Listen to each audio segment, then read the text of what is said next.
মধ্যে সবচেয়ে বেশি আলাদা আলাদা প্রজাতির প্রাণী অ্যামাজন রেন ফরেস্টে দেখতে পাওয়া যায়। এখানে গেলে আপনার মনে হবে যেন আপনি অন্য কোনো গ্রহে চলে এসেছেন। এই সময় পৃথিবীর সব থেকে ঘন জঙ্গল অ্যামাজন রেন ফরেস্ট। এটা এখন এমন পরিস্থিতিতে আছে যেরকম লাখো বছর আগে পৃথিবী ছিল। অনেক মানুষ এটাও মনে করেন অ্যামাজন রেন ফরেস্টের গভীরে হয়তো এখনো ডাইনোসর লুকিয়ে আছে। যত বড় এবং ঘন অ্যামাজন জঙ্গল অতটাই বেশি ভয়ানক। আজ পর্যন্ত কেউ জানে না যে এই জঙ্গল কিভাবে সৃষ্টি হলো, কারণ এটা পৃথিবীর যে কোনো জঙ্গলের থেকে একদম আলাদা। আবার এরকমটা মনে করা হয় এটাকে বাইরে থেকে আসা কোনো জীব বানিয়েছে, এলিয়েন বানিয়েছে। আজকের ভিডিওতে আমি আপনাদেরকে অ্যামাজন জঙ্গলের ওই রহস্যের ব্যাপারে জানাবো যেগুলো শুনে আপনার হোশ উড়ে যাবে। তো চলুন শুরু করা যাক আজকের ভিডিও।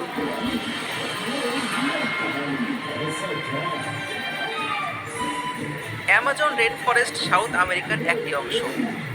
এটা পুরো পৃথিবীর 6.7 মিলিয়ন স্কোয়ার কিলোমিটার জুড়ে আছে।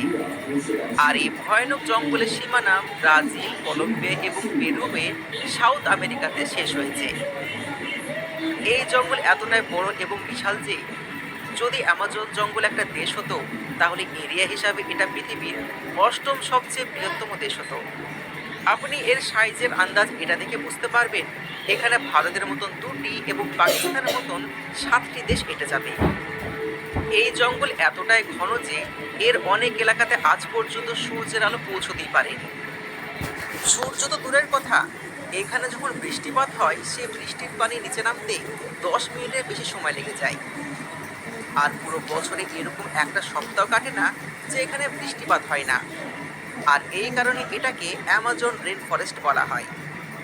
আমাদের পৃথিবীতে বেঁচে থাকার জন্য অক্সিজেনের দরকার পড়ে। আর অ্যামাজন রেন ফরেস্ট বায়ুমণ্ডল থেকে কার্বন ডাইঅক্সাইড নিয়ে সেটাকে সালোক সংশ্লেষ প্রক্রিয়ার মাধ্যমে অক্সিজেনে রূপান্তরিত করে। আর এই সময় আমরা যে শ্বাস নিচ্ছি সেখানে অক্সিজেনের 20% অ্যামাজন রেন ফরেস্ট থেকেই পাচ্ছি।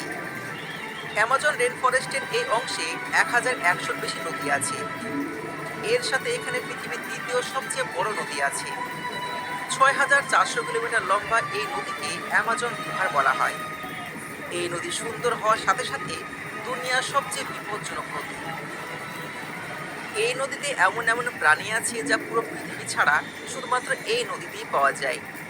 যেমন এই পিঙ্ক ডলফিন। এই ডলফিন 10 ফুট পর্যন্ত লম্বা এবং 200 কিলো ওজনের হয়ে থাকে। এই ডলফিন নর্মাল ডলফিন থেকে অনেক বেশি তেজ হয়। আপনারা নর্মাল ডলফিনকে মানুষের সাথে খেলতে দেখেছেন, কিন্তু এই পিঙ্ক ডলফিন মানুষকে তা শিকার করে নেয়। এই নদীতে এমন একটা মাছ পাওয়া যায় যেটা অনেক বেশি ডেঞ্জারাস। এটাকে ইলেকট্রিক ইল বলা হয়। এই মাছ হামলা করার জন্য ইলেকট্রিক শক দেয়। আর এই ইলেকট্রিক শক 800 ভোল্ট পর্যন্ত মেজার করা হয়েছে, যেটা যে কোনো বড় বড় মানুষকে মেরে ফেলার জন্য যথেষ্ট। এই ইলেকট্রিক ইল বড় বড় প্রাণীকেও মুহূর্তের মধ্যে শিকার বানাতে পারে। এর সাথে অ্যামাজন নদী পিরানহা মাছের জন্য বিখ্যাত, যারা মানুষের হাড় পর্যন্ত চিবিয়ে খেয়ে নেয়। এই অ্যামাজন জঙ্গলে এমন একটা ভয়ানক নদী আছে, ওখানে যদি কোনো মানুষ কিংবা কোনো প্রাণী পড়ে যায় তাহলে সে মুহূর্তের মধ্যে গলে যাবে। এই নদীকে বয়েলিং রিভার বলা হয়। এই নদী 7 কিলোমিটার লম্বা, 100 ফুট চওড়া এবং 20 ফুট পর্যন্ত গভীর। এই নদীর পানির অ্যাভারেজ টেম্পারেচার 100 ডিগ্রি সেলসিয়াস।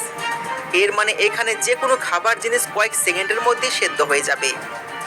এই নদী সবসময় কেন ফুটন্ত থাকে আর এর আসল কারণ কি আজ পর্যন্ত কেউ জানতে পারেনি। অ্যামাজন জঙ্গল দেখতে যতটা সুন্দর, সত্যিকারে এটা তার থেকে হাজারো গুণ বেশি ভয়ানক। অ্যামাজন জঙ্গলে পশু পাখি এবং গাছপালায় এমন প্রজাতির আছে যেগুলো পুরো পৃথিবীতে আর কোথাও পাওয়া যায় না। অ্যামাজন রেন ফরেস্টে 44,000 প্রজাতির গাছ আছে, 13,000 প্রজাতির পাখি, 22,000 প্রজাতির মাছ, 3,800 প্রজাতির সরীসৃপ এবং 25 লাখ প্রজাতির পোকামাকড় আছে। এখানে অনেক বিষাক্ত পোকামাকড় আছে। রিসার্চারদের কথা অনুসারে এখন পর্যন্ত 30 লাখ এমন প্রজাতি আছে যেগুলো এখন পর্যন্ত আবিষ্কারই করা হয়নি। অ্যামাজন জঙ্গলে এমন কিছু প্রাণী বসবাস করে যারা অতিরিক্ত ডেঞ্জারাস। আর যেখানে সব প্রথমে নাম আসে গ্রিন অ্যানাকোন্ডা। এই অ্যানাকোন্ডা পৃথিবীর মধ্যে সবচেয়ে বড় এবং খতরনাক সাপ, যাদেরকে শুধুমাত্র অ্যামাজন জঙ্গলে পাওয়া যায়। এই অ্যানাকোন্ডা 30 ফুট পর্যন্ত লম্বা হয় এবং 200 কিলো পর্যন্ত ভারী হতে পারে। যখন এই অ্যানাকোন্ডা শিকার করে তখন ওর থেকেও বড় প্রাণীকে এক ঝটকায় গিলে নেয়, যেমন হরিণ এবং জংলি শূকর। এমনকি বাঘকেও তার শিকার বানিয়ে ফেলে। অ্যামাজন জঙ্গলে না জানি কত গ্রিন অ্যানাকোন্ডা আছে, সঠিকভাবে কেউ বলতে পারে না। সায়েন্টিস্টদের কোনো প্রাণীর বিষয়ে জানার জন্য তাকে কাটাছেঁড়া করতে হয়, কিন্তু এই জঙ্গলে এমন একটা ব্যাঙ পাওয়া যায় যার ভেতর দেখার জন্য এরকম কিছু দরকারই হয় না। এই ব্যাঙকে গ্লাস ফ্রগ নামেও জানা যায়। এই ব্যাঙের চামড়া পুরোপুরিভাবে ট্রান্সপারেন্ট হয়। এর ফলে ব্যাঙের শরীরের ভেতরে সমস্ত অংশগুলোকে দেখা যায়, যেমন এর ধকধক করা হৃৎপিণ্ড, ফুসফুস, লিভার এবং আর্টারি পর্যন্ত পরিষ্কারভাবে দেখতে পাওয়া যায়। যখন একটা নর্মাল পিঁপড়ে তার শরীরের থেকে বেশি ওজন ওঠায় তখন আমরা চমকে যাই, কিন্তু অ্যামাজন জঙ্গলে এমন একটা পিঁপড়ে পাওয়া যায় যে অতিরিক্ত ডেঞ্জারাস। আর এই পিঁপড়ার নাম হলো বুলেট অ্যান্ট। এর সাইজ 4 সেন্টিমিটার পর্যন্ত হয়ে থাকে। যদি এই পিঁপড়ে ভুল করে কোনো মানুষকে কামড়ে দেয় তাহলে ওই মানুষ ব্যথার জ্বালায় মারা পর্যন্ত যেতে পারে। রিসার্চারদের কথা অনুসারে এই যন্ত্রণা বন্দুকের গুলি লাগার মতন হয়ে থাকে, আর এর জন্য এটাকে বুলেট অ্যান্ট বলা হয়। অ্যামাজন জঙ্গলে এমন একটা গিরগিটি পাওয়া যায় যে পানির উপর চলতে পারে।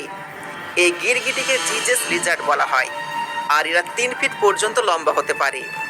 এরা নিজেকে বাঁচানোর জন্য কিংবা শিকার ধরার জন্য পানির উপর ছুটে চলতে পারে। অ্যামাজন জঙ্গল তার নিজের মধ্যে এমন কিছু রহস্য লুকিয়ে রেখেছে যা আজ পর্যন্ত কেউ জানে না।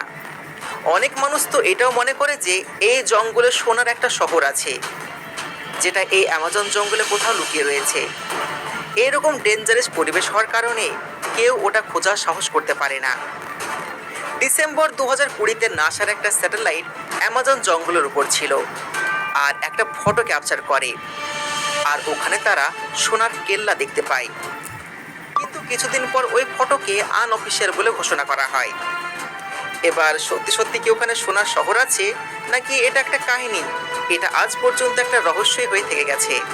অ্যামাজন রেনফরেস্টের জঙ্গলের মাটিতে কিছু এমন নিশানা তৈরি করা আছে, ওগুলোকে যখন স্যাটেলাইট থেকে দেখা হয় তখন ওগুলো দেখতে কিছুটা এইরকম লাগে।